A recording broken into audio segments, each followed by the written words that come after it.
It's the RPM Podcast, starring Eric Brennan. Hot dogs. Eric, no gag reflex, Brennan. Yeah, there's a big controversy over the hot dog situation. I don't even know what to say, except I love wieners. I don't like buns.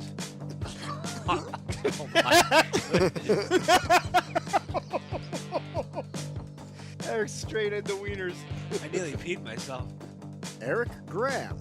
40 races, top 4 to qualify, okay? I heard nudes. I was about to walk out. So you take every mile and a half track, and you take it off schedule. I love the chase.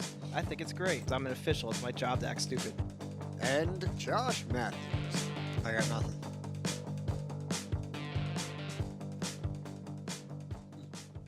Well, thank you, Josh. You're welcome. Not my most favorite of intros, but I guess it'll do.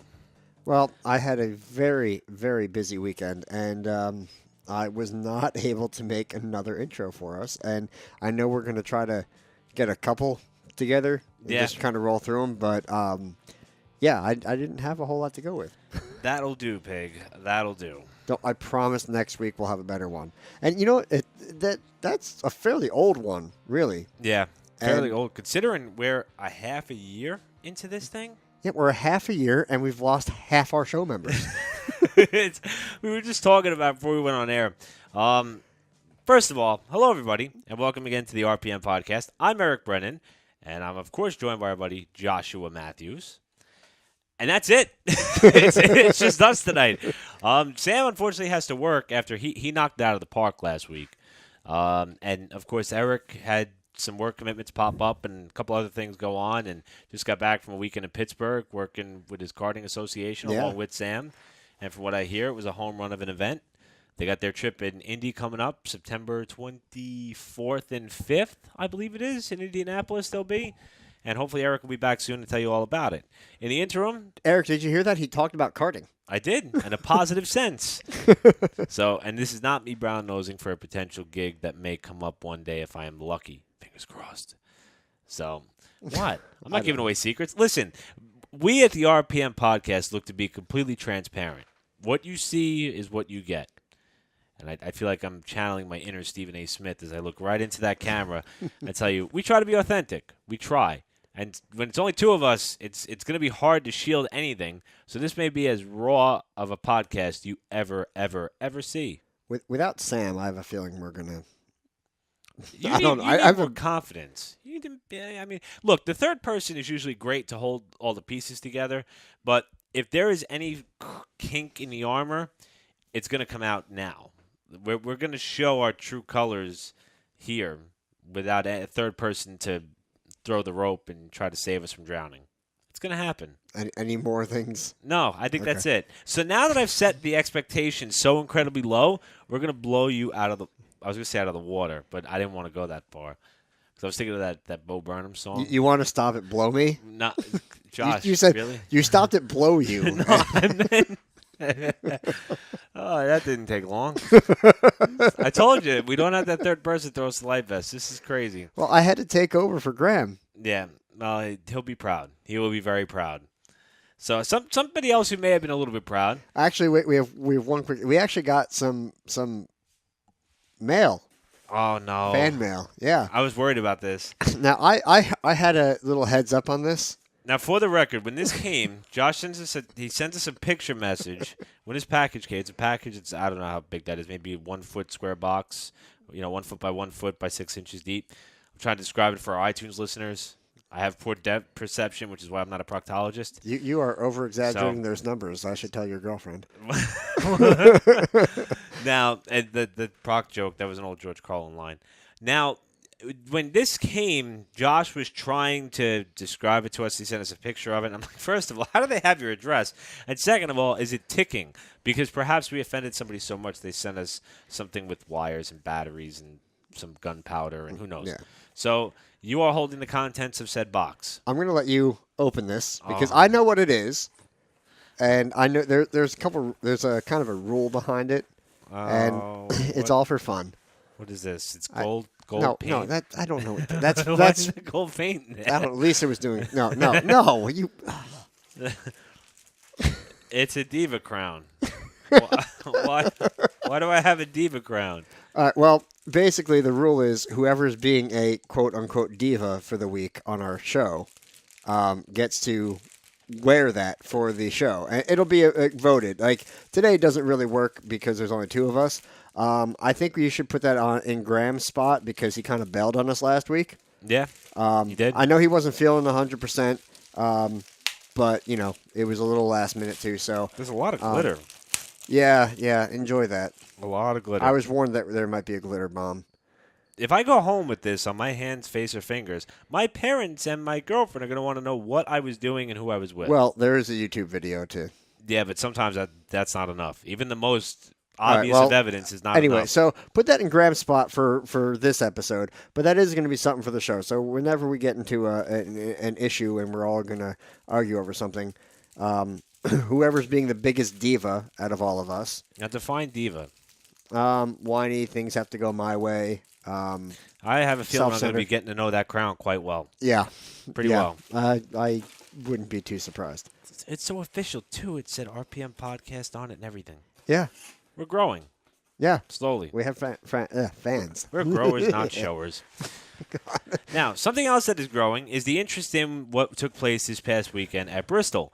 Now, I think this is where we're going to transition from being, the normal bar stool talking co-host that we are today and kind of talk about something that's a little bit more of an educated opinion or so. I don't know if I could articulate any more adjectives to try to describe the professional manner that I want this show to go in, considering how it started off. But we're going to try.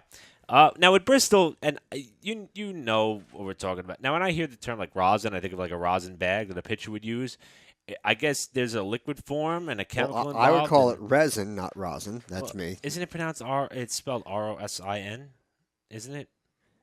R-E. All right, we're going to get into a whole scientific discussion. Let's. We could talk phonetics later. All right. But nevertheless, there was a chemical additive that was placed on the lower groove of Bristol Motor Speedway in an effort to try to neutralize the two lines of racing. And if you tuned in just now, we sound smart. Continuing on from there. They could have put soap on the top line. That too. And it would have been an adverse effect of the resin or rosin. Yeah, so you avoid it, you go low. There's also a 3-letter acronym that they were using to describe it as well.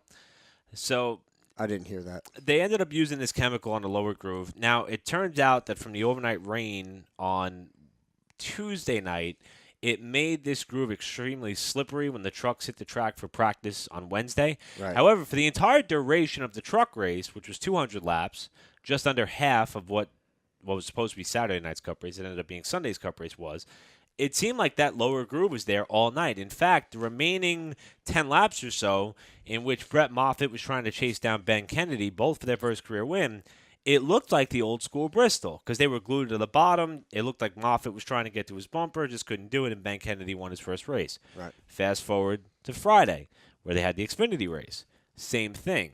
Bottom lane seemed to be a little more preferred. Top lane could work if you can get up there. And again, that race was only about 300 laps, so it ended up turning into almost a hybrid right towards the end, where there was a little bit of use on the bottom, a little bit of use on the top.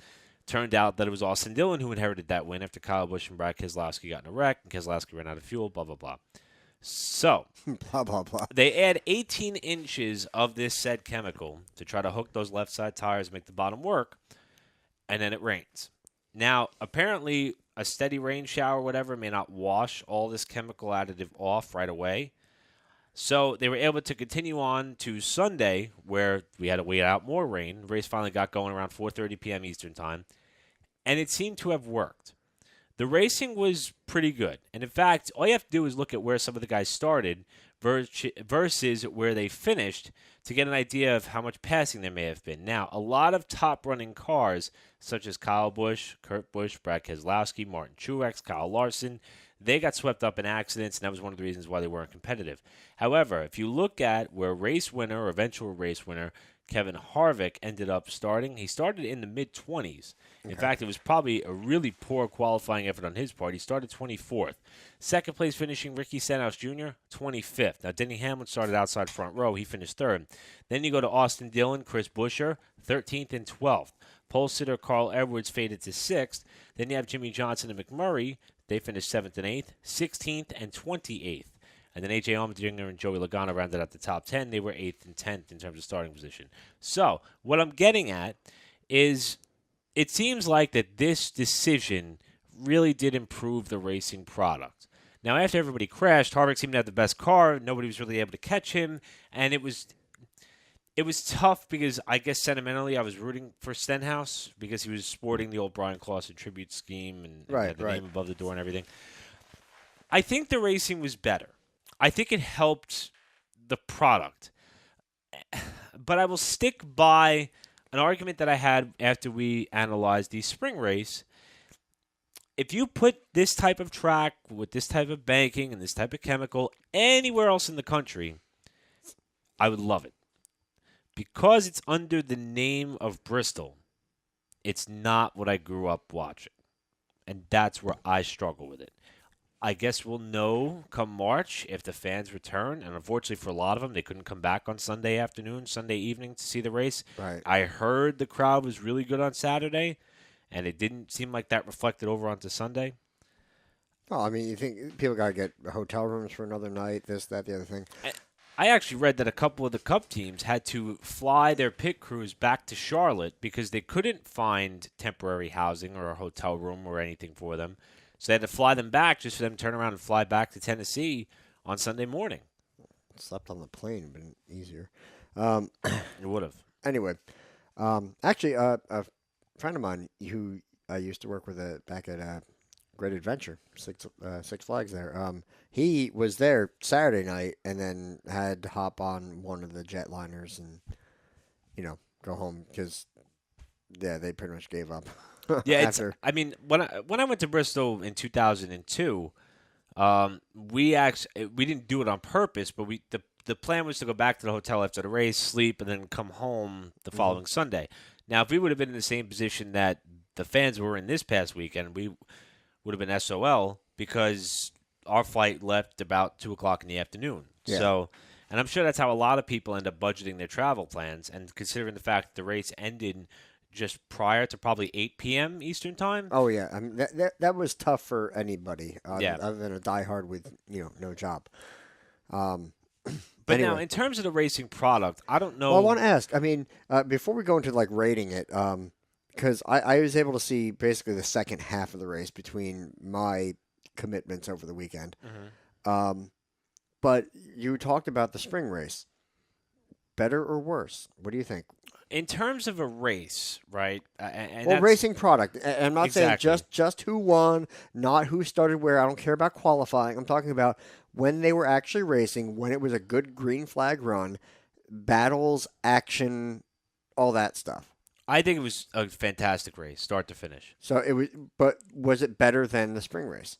Yes. Okay. Significantly. Okay, because you were saying it's not what you grew up watching, and when you're talking about all this resin and everything they're working on the track with, but the point is they're trying to bring back that product. They're trying to make it exciting again. Right. And so I think this is heading in the right direction. It may not be what you grew up with, and I'm not sure that we ever really can see that again because those were different cars. The technology was different. I mean, what they're doing. I mean,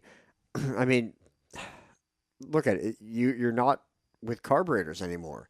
Not that that's necessarily affecting this particular issue. Right, but it's an evolutionary form the of cars racing. are different. Yes. I mean, what the factory stocks at Wall are what they kind of used to be, back in the old Grand National Series. Right. And that's part of why I love the factory stocks because I grew up watching the old, G-body cars in NASCAR, and that's what they kind of still are. But NASCAR itself has evolved, and now you have, the 2016 Fusion or whatever the hell they want to. And I think that's where I struggle with Bristol. Is if I go back and I look at, and you know what, I'm not even gonna argue for the sake of now. There are some tracks out there, and we've talked about them before, where you're accustomed to want to run up against the wall. And I mean short tracks like Indianapolis Raceway Park, which is now O'Reilly Raceway Park. Okay. That's one of them. Irwindale Speedway out in California. The preferred groove is up against the wall because of how the track is banked. Darlington, which is coming up, is, probably right. the... But in terms of like a short track world, like if you were to travel to a Wall Stadium or a Thompson or a Stafford, Thompson actually is another one that you can run up against the wall, or It's And actually and I think Eric Graham would agree. Grandview is kind of that too, right. So which is a weird. They're weird tracks. they are out there. However, when I think Bristol, I think of a sense of speed, which you still kind of have. Cars run on the bottom, and if you get shuffled out, you're in trouble, and you got to be physical to get your way back in. And I had this talk with John Kernan, who is now a pit reporter for the NHRA on Fox Sports, probably about 4 years ago. And I said to him, I think the problem with Bristol is more of an identity crisis than a racing crisis. Even when I referenced the race in the spring, I don't think the racing was that bad. I don't think it was bad on Sunday.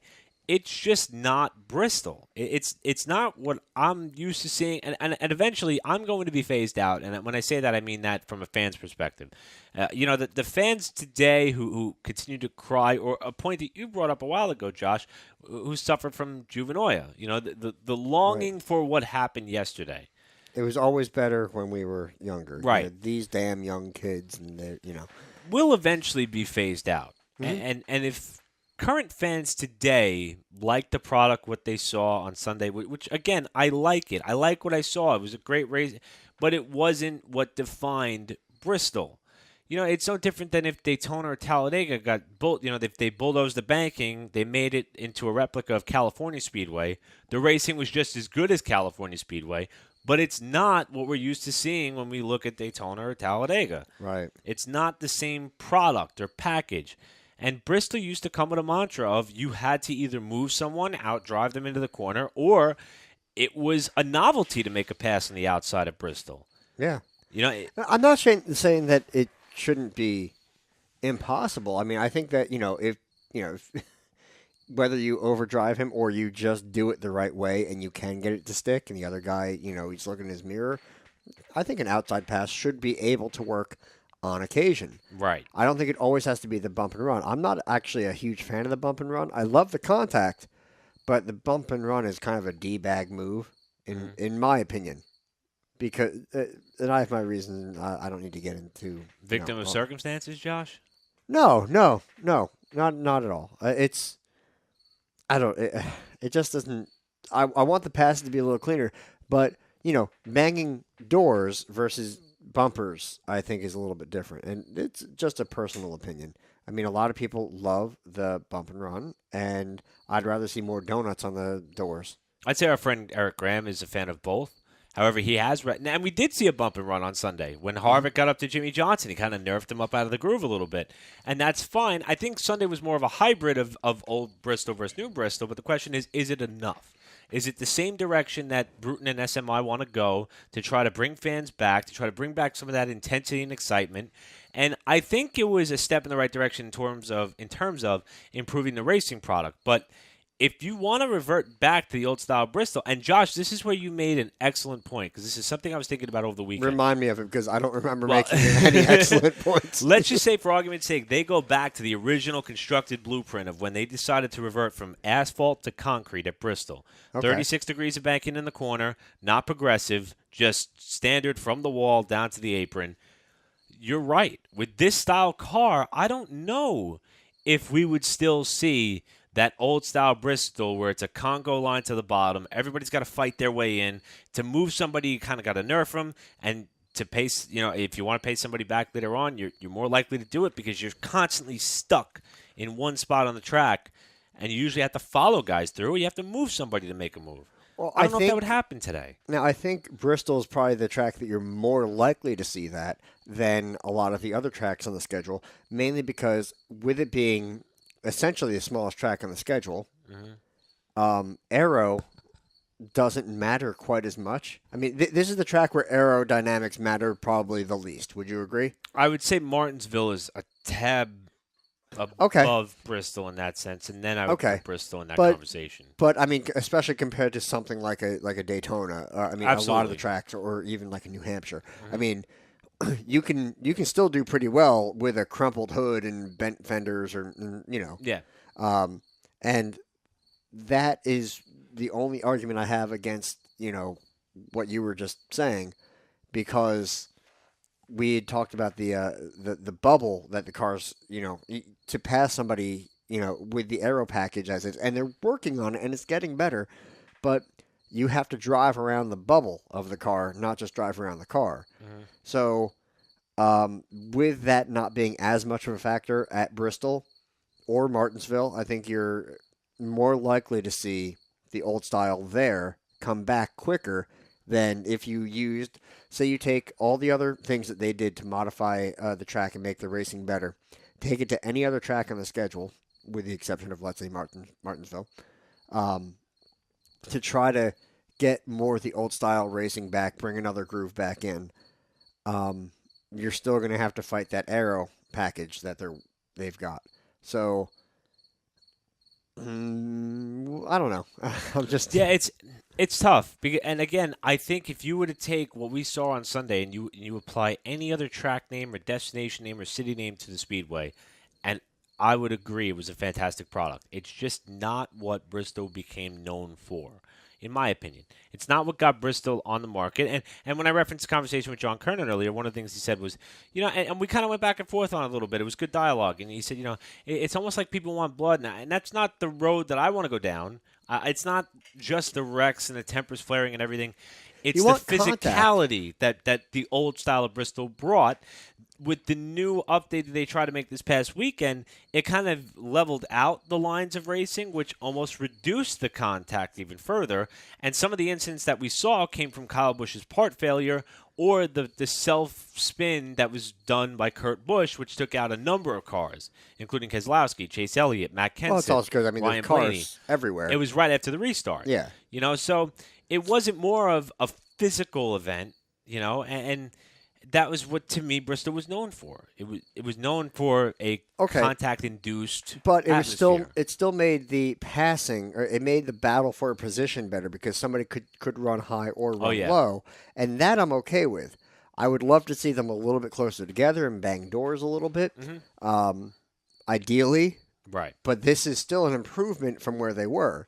So let's see if we can, if they can keep coming up. Like, okay, especially if ratings and crowd or fan counts are better, hey, we did something right. This is getting better. Let's continue. Now, speaking of, somebody did bring up the point. I was listening to Sirius XM on the way home from work this afternoon. Somebody asked, if this works at Bristol, can we try this somewhere else? Now, I don't know how this particular chemical, as you can tell, I didn't even know how to say it. So I may not even know the exact elements of it and what it's made up of. I don't know if it would work on asphalt as much as it would on concrete. Somebody brought up Martinsville, putting it in the high groove at Martinsville and trying to improve the outside lane there. Somebody said, why don't we try it in Indianapolis and see if we can get a second groove going where we have cars going side by side. I would be interested to see if they could make, something happen at Indy. Martinsville, now here's the thing. This is so going against myself, this is going to make me sound like a hypocrite. I actually think you should leave it as it is. And I think the racing could be pretty awesome if you made an outside groove and where people could actually run and get grip. And I think that would be a lot of fun to watch. And I'm actually kind of for it, but at the same time, I think a lot of people will be upset because I think the whole point of Martinsville is that it's a flat short track. Exactly. That it's basically Bowman Gray without becoming a WWE event. And that's the thing. Somebody brought up, actually, I think it was Ellsworth Boyce of NewJerseyRacing.com, or I'm sorry, RacingAroundNewJersey.com. And he said, should a track like Wall Stadium think about instituting this on their high groove? And I think that's when you're starting to stretch a little bit beyond the boundaries of where technology can take us. With all the different types of cars and we actually have different tire compounds that compete at Wall Stadium, different tire widths, different tread types. All right, well, I think first off, you'd pick a division, that you would, all right, which division are we trying to do this for? And then, okay, well, this is how much we're going to play. And you could try it. You could do a little bit at first and then a little bit more, whatever. That's fine. It's an interesting idea. I really think it's more about just slowing the cars down. Look, they're race cars. They need to go fast. I get it, folks at home. But at the same time, when you put something out there that's essentially too fast for what it's going on, they're going to become single file. And you're hard-pressed to see anybody try to take the chance of going to the outside. At that point, you have to hope the guy that you're trying to get by screws up and doesn't screw up in such a way that he takes you out. So, I mean, I would love to see more side by side, but I mean, which division has the most side by side action at Wall? Right. I would argue right now it's hard to tell.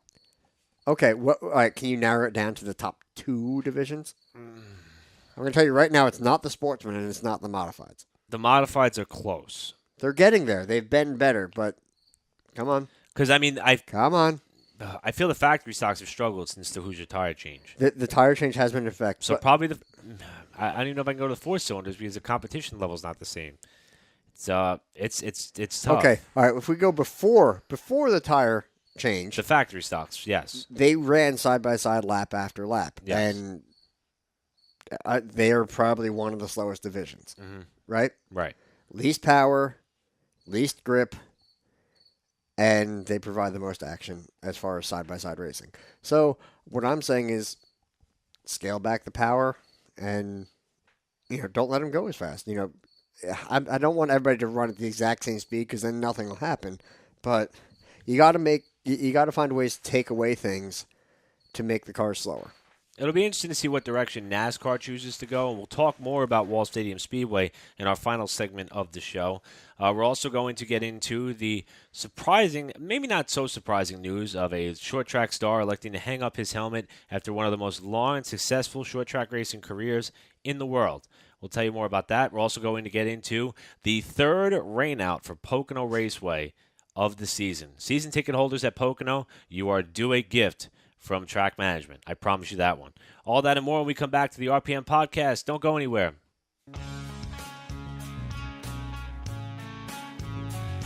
Hey everyone, this is Eric Brennan from the RPM Podcast. If you're looking for a dependable full auto repair and preventative maintenance center, then you need to check out O'Shea's Auto Repair in Wall, New Jersey. The family man himself, Tim O'Shea, has been providing the highest quality of automotive repair since 2000 on both domestic and imported cars, trucks, and SUVs. From race cars to street cars, O'Shea's Auto Repair covers it all. For more information, visit their website at o'shea'sautorepair.com. O'Shea's Auto Repair, supporter of the RPM Podcast and proud sponsor of the O'Shea Auto Repair Factory Stops at Wall Stadium Speedway.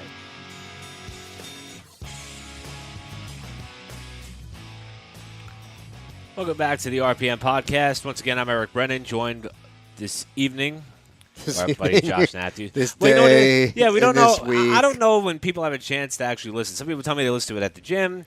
Some people tell me that they listen to it while they're driving. I usually a dime. so I usually try to go back and listen to the show a few days later and just see how Critique yourself. terrible I sounded and how many jokes were made against me and how I have no control over this production.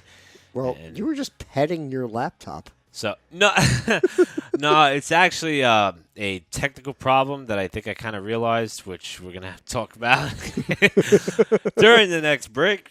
Okay. Yeah, remember, It's frozen on bustyasianbeauties.com right No. now. no, it's audio stuff. It's all audio stuff for people on YouTube. It's just, but it's a mistake that we actually made in week one. So I don't know how it happened because I know how it happened. Okay, now it all makes sense. It's like the Verizon commercial where John McEnroe was being told what's in and what's out. I know what's out. It's not good. What did you do? We're gonna have to rely on your audio source today, my friend. Oh, boy. Yeah, Gotta love Sony. it's swing and a miss by That's- this guy. Sony for everything. Well, before we get into what was another wet weekend for racing at Pocono Raceway. Oh, it's a wet weekend for Bristol, too. So. But for Pocono, I mean, and what's funny is our friend Earl Krause, who I get to work with every Saturday night as both a play-by-play and public address announcer at Wall Stadium Speedway, he also serves a similar role at Pocono Raceway for their 3 events of the calendar year, the 2 Cup races and the IndyCar race at Pocono. And I joked with him before he left the week before, and I said, Earl, if it rains in Pocono, I'm going to blame you. I'm going to say you've been the common denominator. And, of course, I was joking. But nevertheless, I texted him on Saturday afternoon. I said, Earl, I'm kind of torn on the forecast. 90% chance of rain at green flag time. I don't think I'm going to make the trip. And, again, he got stuck there on a Monday having to do his job, which I'm sure he didn't mind.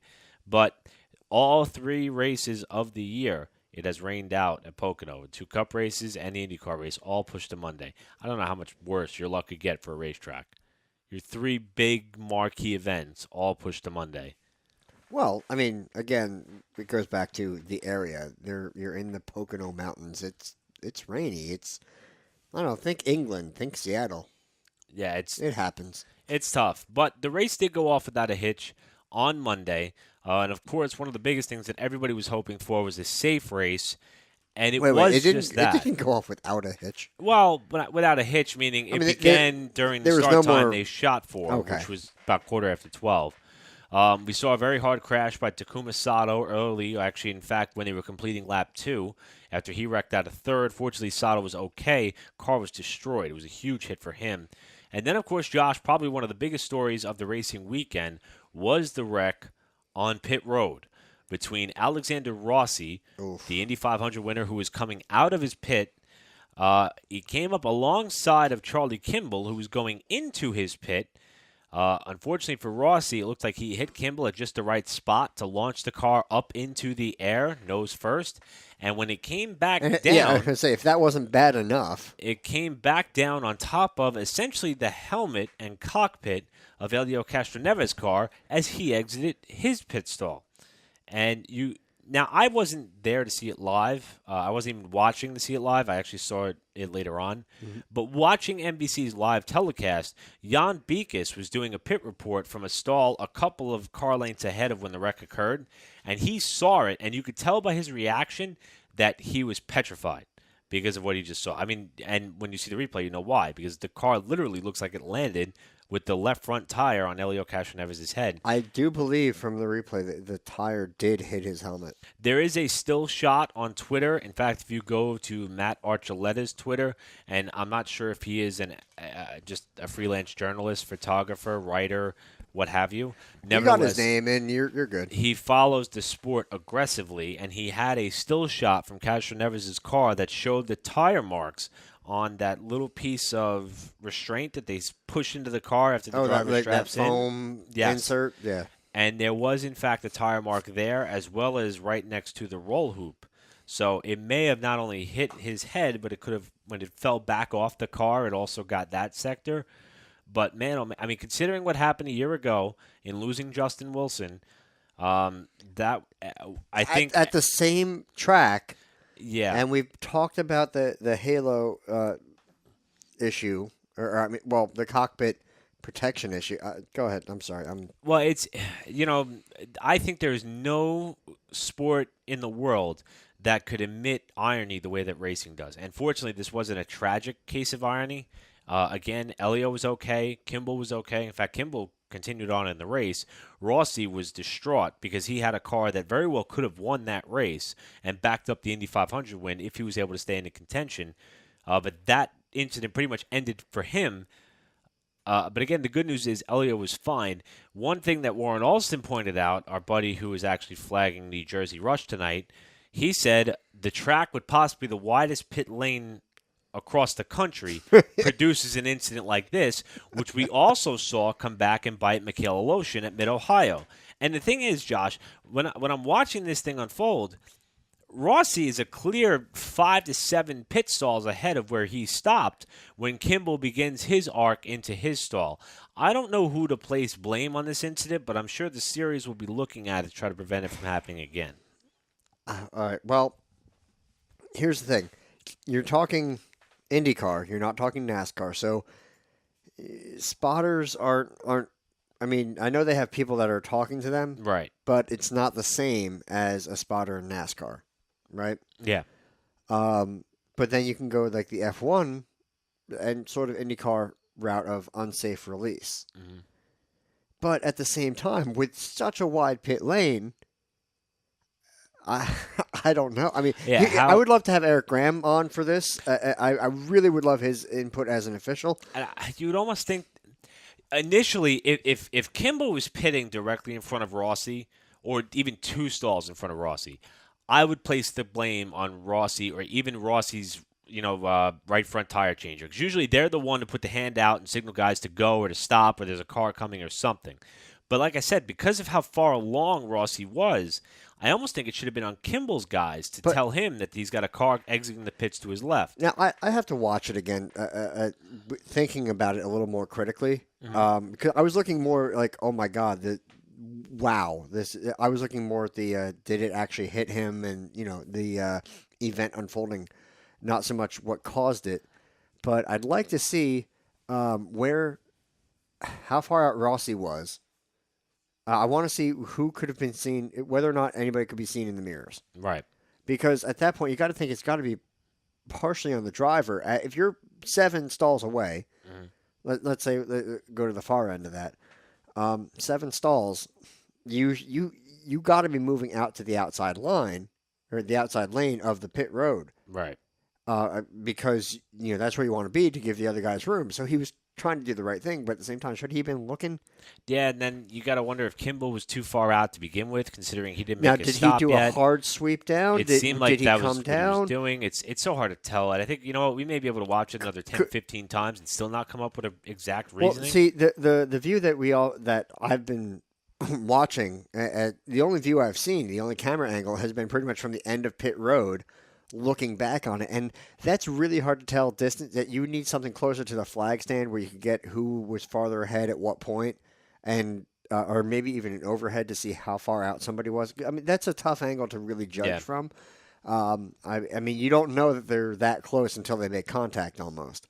As far as distance from the camera, or distance down pit road, and I don't know. It was a bizarre accident, bizarre event. I'm trying to replay it in my mind, but maybe one guy could have slowed up a little. It's I mean, so hard. It's it great was almost a perfect storm of. Well, the thing is, I mean, you have the crew there. I mean, so who has to eventually make the final call? But I mean, the driver's in the car. He's the one that controls the car. Right. So, and I think they were so far separated that the crew guys released and got their guys in because it didn't seem like it was going to be a problem. Right. It's not like they were pitted right on top of each other. And they figured maybe he would have hit the brakes just a little bit before he dove into his stop. I don't know. But again, the good news is that everybody involved was okay. Thankfully, I'm sure the series will be reviewing that as well. Amazingly. When the race continued, Ryan Hunter-Reay looked like he may have had the car to beat. Meanwhile, point leader Simon Pagenaud got up into the wall. And that turned out to be a huge story because at the time it didn't appear that Will Power was running that well until all of a sudden his car came to life and he charged towards the front. Hunter-Reay's car, the engine turned off on its own and he ended up falling to the back. In fact, he lost the lap to the leaders. He made it up through a round of pit stops, charged his way back forward, but unfortunately he ran out of time in trying to catch Power and Aloshin, who finished first and second. Power cut the points deficit to Pagenaud down to 20. Third place Joseph Newgarden is in fact going to lose more ground this week, and remember, they're going back to Texas Motor Speedway to finish the race that started in June, a race which James Hinchcliffe is still leading, by the way. So it's going to be fun with about 3 races to go, 2.5 really. Texas, Watkins Glen, and then Sonoma, the finale, to see if Power can, in fact, make up the ground he lost by not making the first race in St. Petersburg and see if he can, in fact, win that IndyCar championship. Pagenaud, it's almost like we're seeing a bit of a self-destruction from the man who pretty much grabbed life by the horns at the beginning of the season and has since struggled the last few weeks. And the oval stuff has really hurt him. Yeah, but we saw the same thing happen in F1. That is true with Rosberg. Yes. Yeah. And now one other thing I wanted to point out. I've mentioned before on this show, particularly after Mid-Ohio, how much I like Mikhail Aloshin, the young Russian driver who, from when I saw him race at Pocono 2 years ago, just seemed fearless. And I think there's a fine line from being fearless and reckless. And I think Aloshin he just finds a way to walk that line perfectly.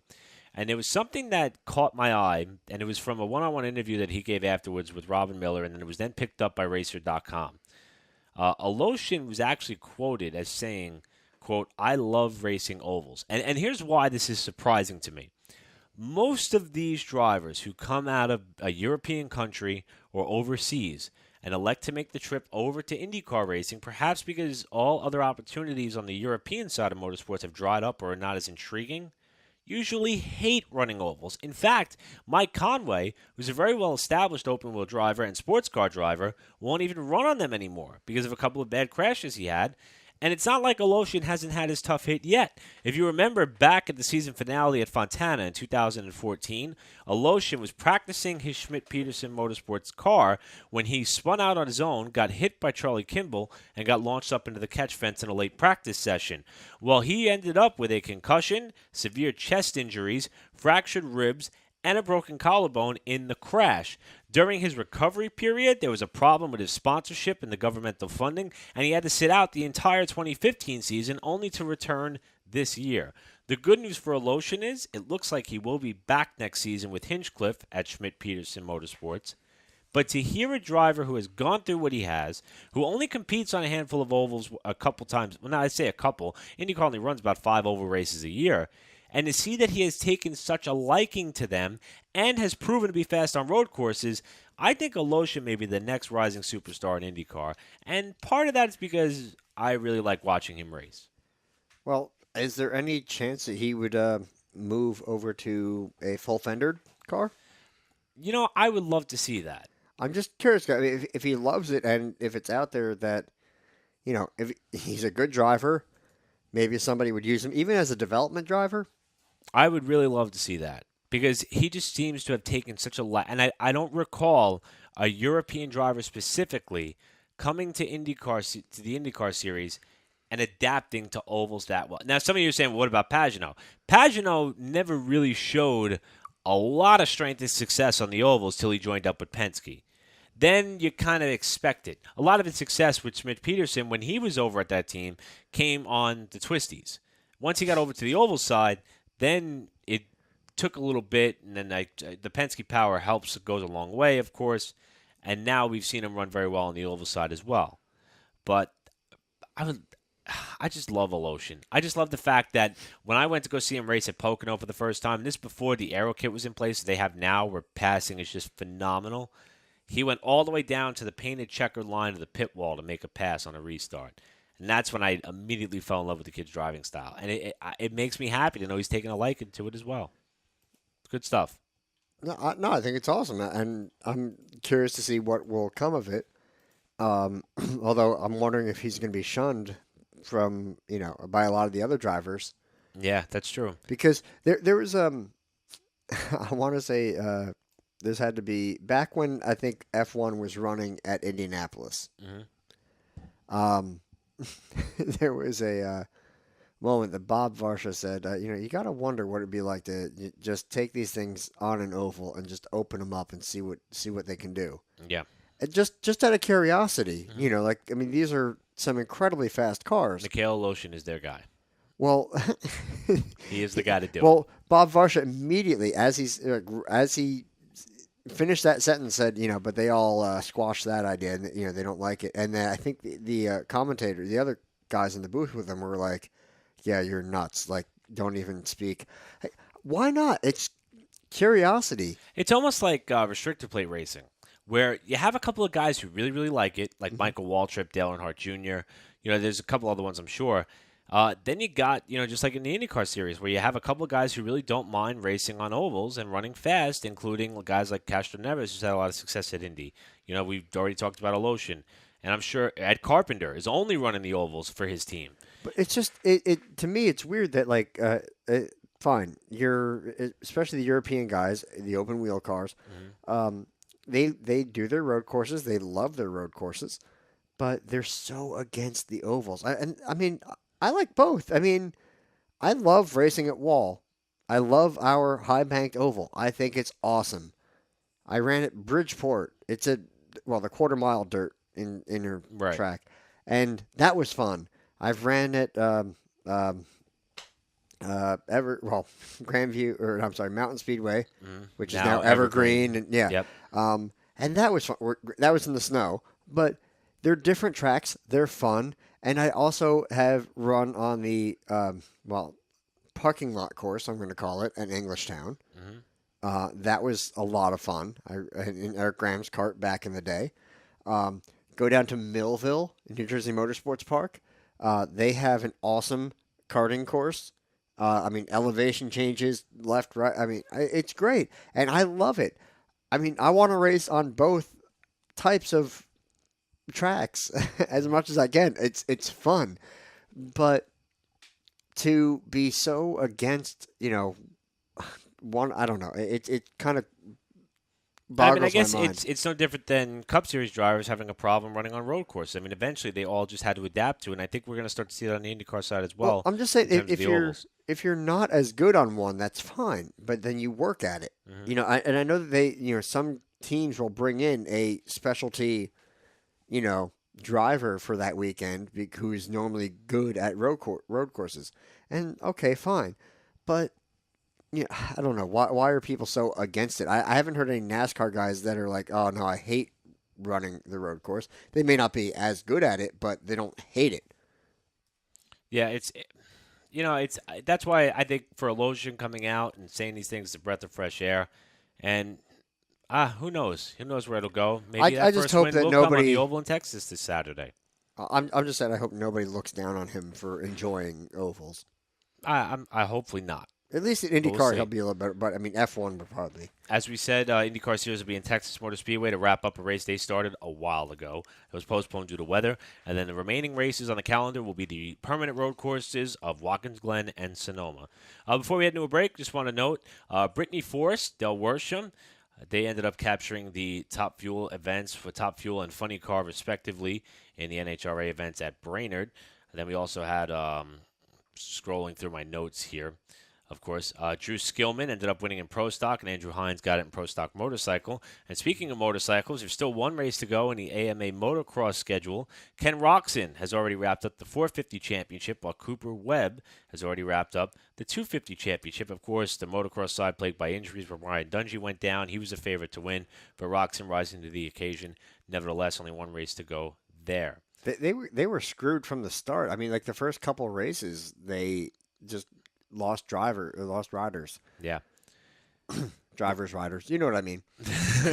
They're driving, they're riding, and they're doing it all. We're going to talk about a couple more different types of drivers, including those at our very own Wall Stadium Speedway when we come back. Also, there's an event going on in Jersey this weekend that many of you may not know about. We'll tell you about that and why we think that this division did a poor idea trying to market it. When we come back to the RPM podcast, we'll dive into that and a whole bunch more. Don't go anywhere.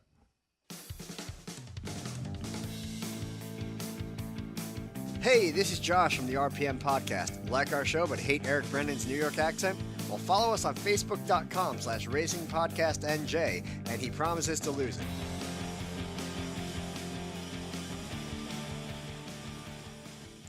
Welcome back to the RPM podcast. Eric Brennan, Josh Matthews with you tonight.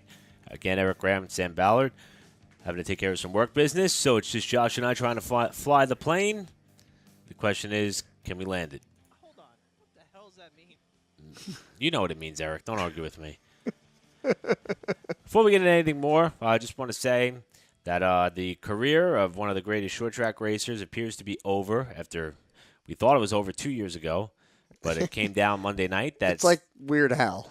Steve Kinzer, 20-time World of Outlaw champion, collected over 550 wins on his career, said that Monday night's race in Lebanon Valley, New York, was perhaps, his last. And it seems like Kinzer seems pretty set on this. Kind of seemed like perhaps not really out of the blue, but I'm sure those closest to him knew it was coming. But nevertheless, that is a generation of a short track racer that a lot of us have seen and watched and endured. Well, how old is he now? I think he's 62. Okay. Yes, 62. So that's for a lot of people, that's a whole lifetime worth of watching somebody. That's 30 years more than me. So it's we just want to commemorate him and everything he's done for the world of short track racing. Of course, his son Craig's still kicking butt on the dirt tracks as well. But what a career that spanned Steve Kinzer. And I don't know. He seemed to leave the door open just like Jeff Gordon did when he stepped out of the car at the end of last year, and look where he is now. So well, it's one of those things. I mean, if you stay out of points and just want to go do it to have fun once in a while, that's fine. But I mean, a very successful career. I mean, which is hard to say in short track racing these days. Yeah. Now, something we got coming up on the calendar this weekend, which we want to talk about briefly. It's an event in Atlantic City. And usually when we talk about racing in Atlantic City, New Jersey, we talk about the indoor events that take place in the winter months. This, however, is Global Rallycross. And I want to credit our buddy Eric Graham for bringing this up to us because I don't think any of us knew this was happening until about 4 days ago. I had no idea. At least Len Salmon's, kind of, advertises. Yeah, that- we know when the indoor races are going to happen in Atlantic City, like now. But now I know this was kind of like a TBA event, like it wasn't certain on the venue or the market, and it's actually going to be a 2-day event on both Saturday and Sunday. And actually, Saturday's race will be live on NBC.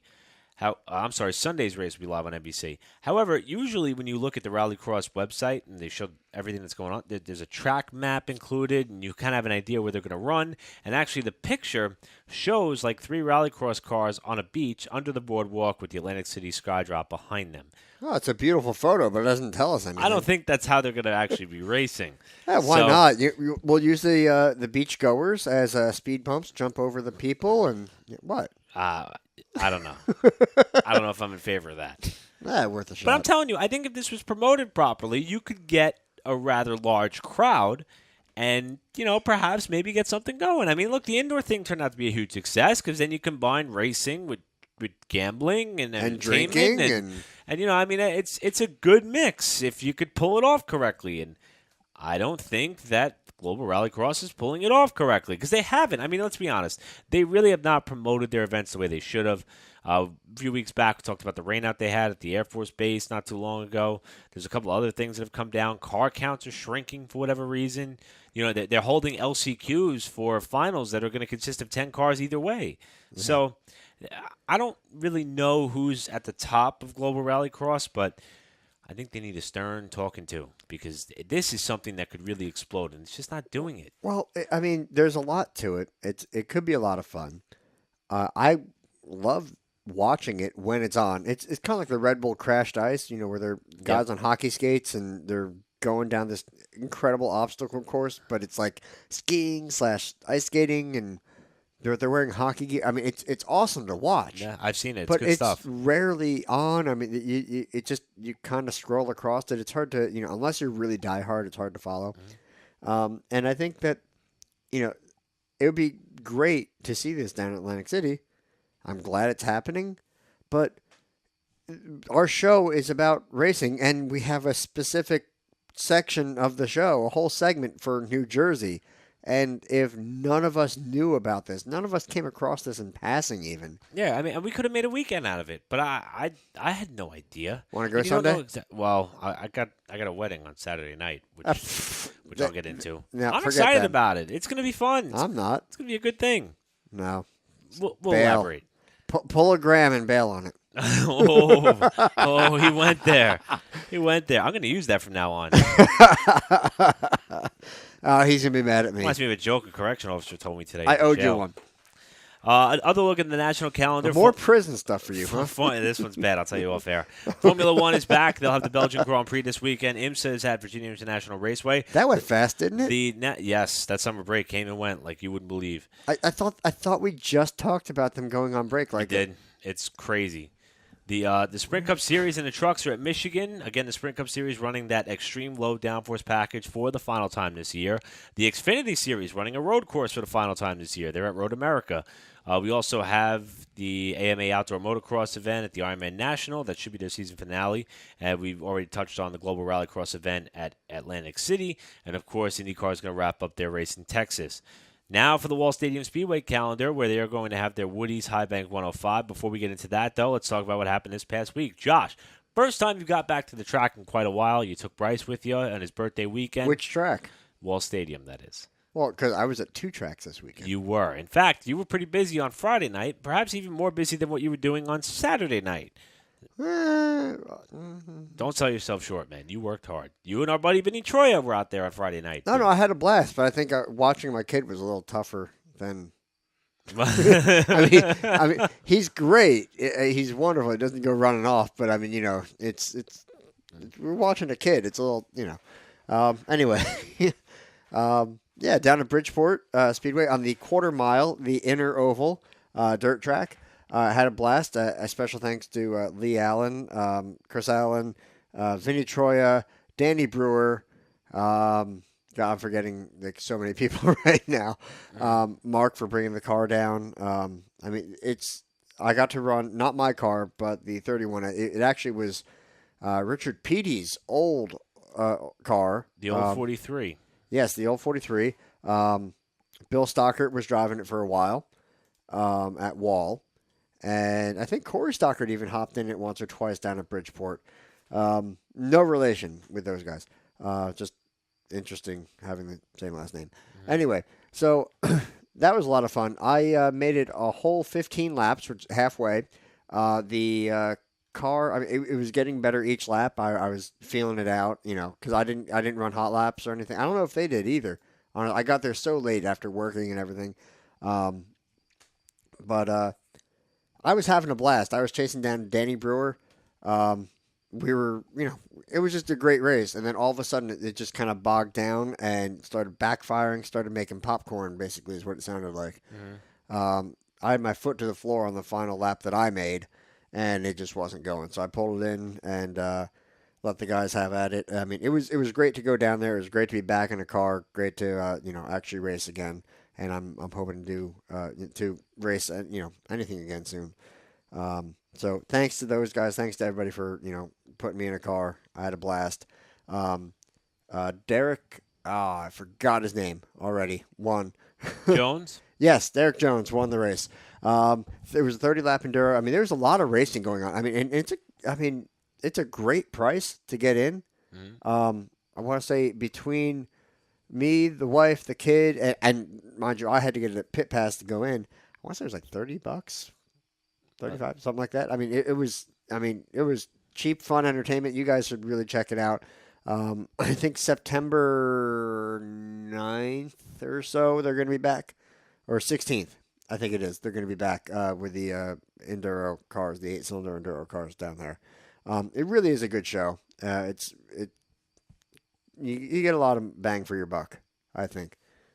It's good to hear that you climbed back in the cockpit, though, however. And then you went from there to coming out to Wall Stadium Speedway to spectate on Saturday. And I brought my kid again to Wall Stadium.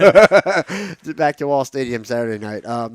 Good time. I got there just in time for features. I think it was a good show. I would say that the modified event was probably one of the best races of the year. There was a lot of drama involved. In fact, Ron Freese led wire to wire and went on to win his second race of the year, first one on track. However, he held off everybody who was trying to pressure him, push him, shove him aside, and he fended off all challengers. Eventually, Anthony Cecily ended up finishing second, Chaz Okerson third. Point leader Stephen Reed was involved in an accident where he finished 11th. In fact, attrition was the name of the game. Only 10 cars finished the race out of the 15 that started. Something looked like it broke in the rear. I mean, he went around. I know he got involved in an incident on the front stretch. Then in turn 4 went around, and he was trying to keep going, and the right rear just kept. It looked like he was doing a burnout, but the car just got locked up, wouldn't go. Yeah, tough break for him. Yeah, that was. We also want to say hello to Trevor Alsbach, who we know was intending on racing on Saturday night until he developed an issue with his eye. We know he's doing well. However, we're thinking about you, Trevor. Hope you heal up real quick. Always a threat to win when you come on out. In a sportsman event, Jimmy Blewett won his second sportsman feature, this one in a 50-lapper, holding off Tyler Truex, who's perhaps been the most consistent sportsman driver over the month of August, along with Kevin Davison, Dominic Federuso, and our friend Shannon Monjo in fifth. For the Legend Cars, Robert French got himself a win, holding off a number of invading drivers. Ron Rolino Jr. finished second, and Vinny Troya inherited third after T.J. Thompson was put behind Mitchell Dowd after they had contact with 2 laps to go while racing for the third spot. We also had invading driver Brad Lowmaster finish fourth, and Louis Carritis, the point leader, rebounded from an early race crash to finish fifth. The 4-cylinder races were incredible. Well, it was a good job by Vinny Troy. I mean, racing 2 nights in a row. He was worn out on Saturday. He looked... It was a late night on Friday night, and then he had to work Saturday. I mean, he bailed pretty quick Friday night after the race, which I understand because he had to get home, get some rest, and try to get to work, and then come back out to Wall and race in the. I mean, it takes a toll on he you. was there was a point where I tried to stop in and see Vinny before the night's races, and with Earl not was he being there, sleeping in his trailer busy. or something? He was awake, but there was a point where I was almost literally concerned for his health because he just looked so exhausted. He said work was getting to him, and he ended up pulling it all together and getting a top 3 finish. Oh, he had a great run, and that was a fun race to watch. I want to say the Legends were one of the better races to watch. The four-cylinder races were incredible. In fact, I want to give a shout-out to Darian McLaren, the 18-year-old lady racer who got her first heat win ever, and they celebrated like it was a feature win and well-deserved after everything that they've been through to get that operation up and running. In terms of her feature results, she ran quite well, 7th and 6th were the finishing results for her in both features. Mm-hmm. In race 1, Kyle Sisko got his second win. In fact, it was back-to-back with the first one. And the Cisco Kid, as he likes to be called, his family seems like that one as well. Gary Larson was involved in creating that nickname there. He was happy with that one. Todd Pillard appointed to finish second. Jason Lane was third. Race 2, call it a comeback. Well, hang on. You forgot Ronnie Mullins' crew guy, Brian Barbalacci. Yes, Brian Barbalacci getting a top 5 in Ronnie's car after Ronnie was coming back from vacation and he was unable to make it for the first feature. Started in the back of race 2, and he came through the field, and this is after the big factory stock wreck that he had, after the big TQ flip that he had, and after a work-related accident that put him up in the hospital that he had not only a handful of weeks ago, and he came back and finally got that first win of the year. I think it's safe to say that monkey's finally off Ronnie's back.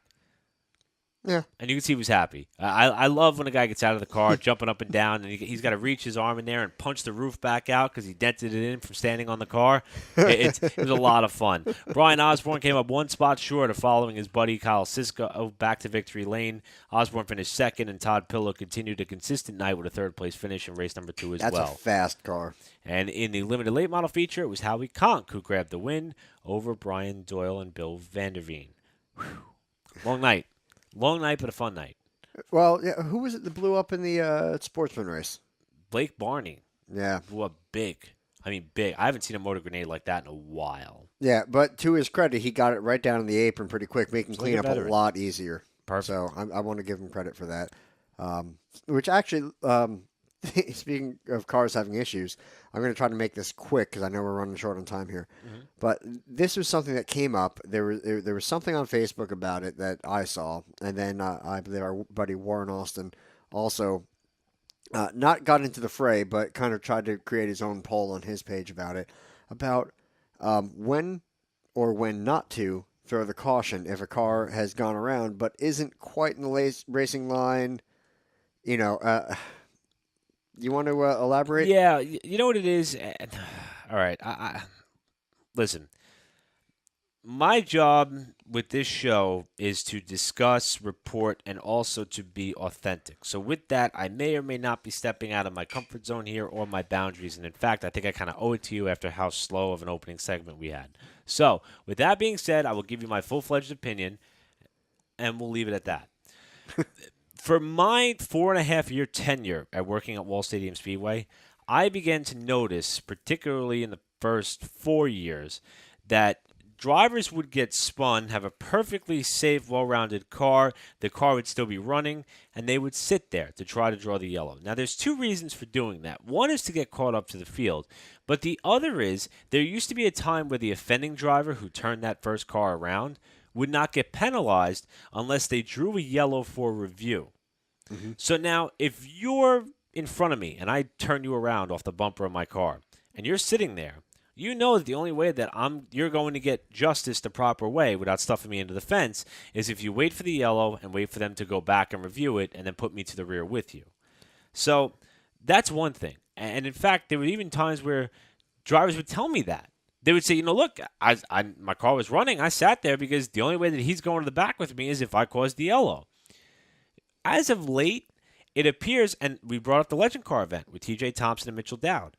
That didn't draw a caution flag. The 5 car sat idle on the inside oval, and he was out. He was far enough out of harm's way. They were able to get the last lap and a half of the race in, which I think was the right move. And then they reviewed it after the fact. Okay. And there's been a number of instances where the officials have looked to me, because I also play a hand in controlling the video replay. I don't have anything to do with decisions that are made. I just push the buttons. And there would be an incident under green that does not result in a yellow that they would tell me to take note of. They want to review it afterwards. That's step one. Because now the drivers know that everything is being taken into question, everything is being looked at, and everything is under scrutiny. And if you do get turned around, you're probably best suited to try to rejoin the field if you can in a safe manner, as opposed to if you try to sit there and draw the yellow. I think it's safe to wait one lap. That way, if a driver doesn't get going and he is in harm's way and he can't get back up to speed, odds are they've lost a lap in the process anyway. Right. And on the other hand, you're not encouraging people to do this for all the wrong reasons. Hopefully that makes sense. I really believe that's actually one of the best things you've explained. And you're pretty good at explaining things. That's probably one of the best ones you've gone through so far, especially from a technical end, which is normally Eric Graham's, forte. Right. Now, as a driver, I'm going to admit that once or twice I've done this, and you know what? I do not like doing it. It was either I was in a bad spot, like I had belts come off. Not safety belts. Mm-hmm. The belts on the running the water pump, and it was going to overheat and big problems. And to make it another lap under racing, basically trying to keep up with a race pace, and then like jam on the brakes to get into the pits, and or try to roll to the infield, because I figured I knew a belt popped off. You could feel it because all of a sudden I didn't have power steering, so I knew what happened. I just needed this belt back on, and then I can go back out and continue. So to try to go off and not lose 5 laps, so I did it. Right. I stopped, and then I went up and got it fixed, and I went back out and whatever. But I didn't like doing it. I hate doing it. It delays the show.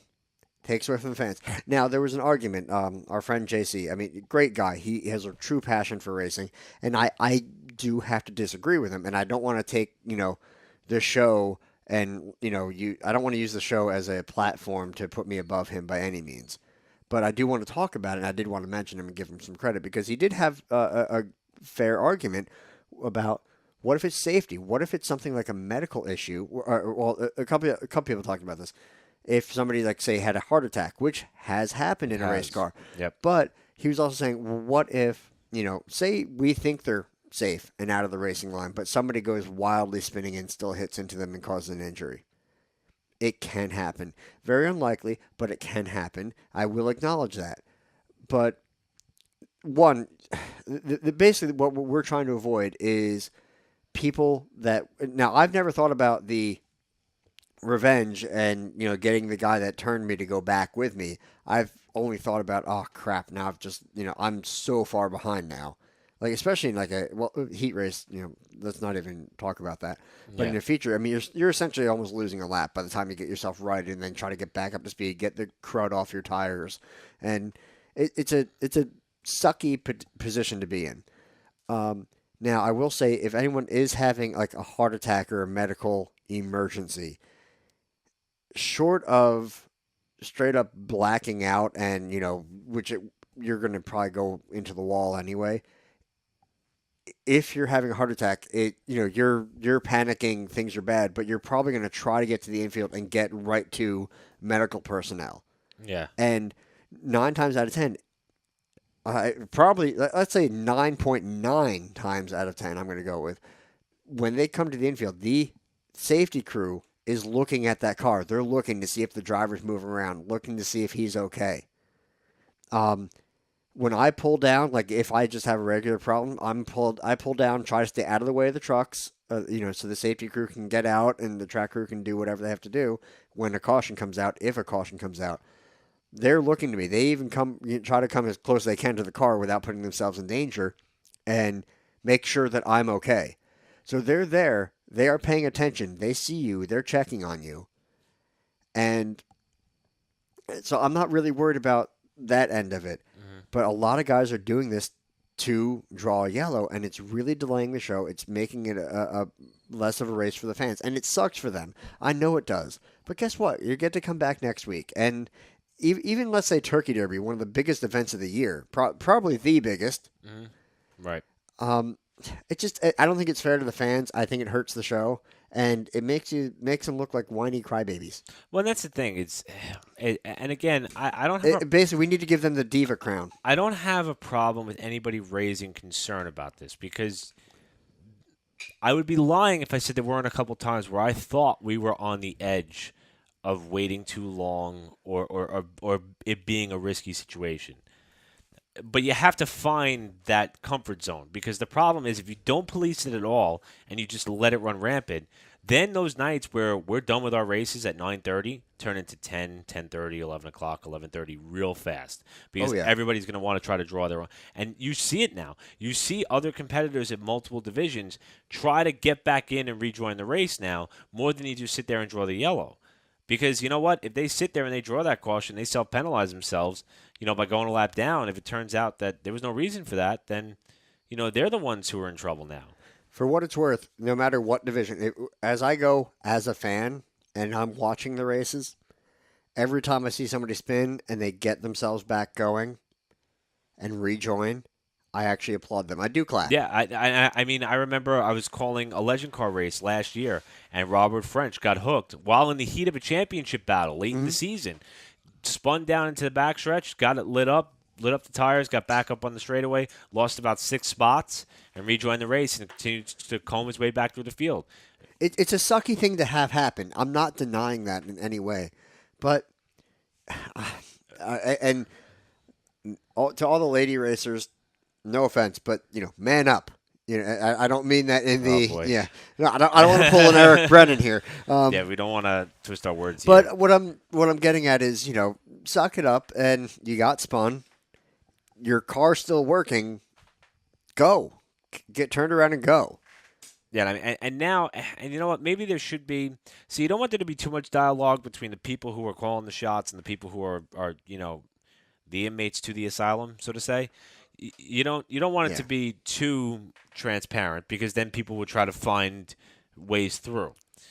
But then again, if this is something that is a concern of drivers, then that should be brought to the attention of those who need to hear about it, and then maybe we could find some common ground. Because at the end of the day, if you're a race car driver, doesn't matter who you are, who you drive for, what car you drive, you're going to find yourself on the winning end of the stick and the losing end of the stick, and you might as well know the best way to navigate each side of it and how you should handle it, because sportsmanship goes a long way.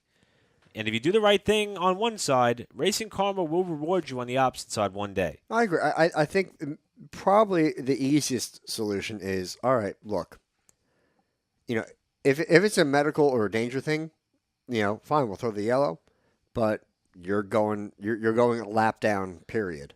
And you have to work your way back from that. And that's going to be really, really difficult. And hopefully it'll put a stop to the shenanigans, shall we say. I mean, even on that end, it's tough. I mean, there's going to have to be judgment calls.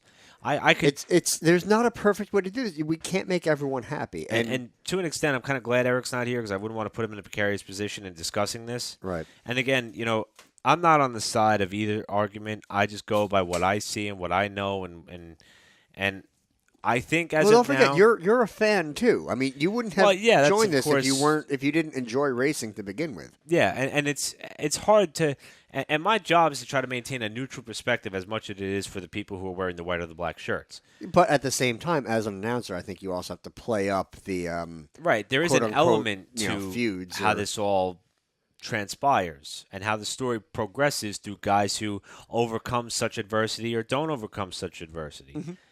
So, I mean, again, with that in mind, and not trying to say that anybody did anything right or anybody did anything wrong, I think it's safe to say that the platform and the table has been set for the discussion to be had, and where it goes from here will be interesting to see, and I'll be watching, albeit possibly from a distance. I would love to be there and to be part of it. But, I mean, I have my opinion. Everybody has. That's the great thing about this. I mean, this wouldn't be a show if we didn't have differing opinions and couldn't talk about it. So, yeah. I don't know. We'll see where it goes. I'm interested to see what happens, but. And again, there's ways to have this discussion without it being detrimental to anybody or anything or any venue, and hopefully we have done that, and that's what this show is all about. And if anybody wants to chime in, you're more than welcome. You can hit us up on the RPM Podcast Facebook page, shoot us an email, give us a call, get in touch with us on our personal phone. We'll send you right through. We'll get you on the show. You can get your voice out there. You can be heard. We won't manipulate the product in any way, shape, or form, unless, of course, you say something about me eating hot dogs. That will be edited out immediately. And no cursing. So, we will bleep that. But otherwise, no, seriously, we will keep everything. We're not going to cut you out. We're not going to make you. I'm not going to do to you what I do to him. Yes.